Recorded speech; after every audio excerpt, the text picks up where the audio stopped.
Dubbing करायचो.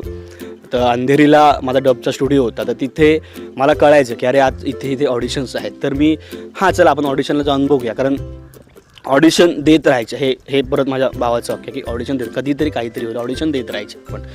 तर मग मी ऑडिशन द्यायला जायचो आणि दोन तीन ठिकाणी म्हणजे असं झालं की माझं ऑडिशनच त्यांनी बघितलं नाही की ऑडिशनच घेतलं नाही. त्यांनी असं लाईनमध्ये उभा होतो आणि तू ये तुम्ही नका तुम्ही रिजेक्ट आहे. तर माझं असं झालं की अरे ऑडिशन तरी बघा. म्हणजे 2-3 ठिकाणी रिजेक्ट झाल्यानंतर मी चौथ्यांदा विचारलं की एका माणसाला तिथला जो कास्टिंग करत होता त्याला विचारलं की सर बोललो तुम्ही ऑडिशन बघितलं नाही आहे किंवा डायरेक्ट तुम्ही कसं काय रिजेक्ट वगैरे केलं. मला फक्त एक प्रश्न आहे. ते बोला अरे कसं असतं आम्हाला जे कॅरेक्टर हवं आहे त्या कॅरेक्टरचा आमच्याकडे पूर्ण एक साचा तयार असतो की ते कॅरेक्टर कसं दिसेल किंवा त्या कॅरेक्टरमध्ये बॉडी लँग्वेज काय असेल किंवा तो चेहरा दिसायला कसा असेल.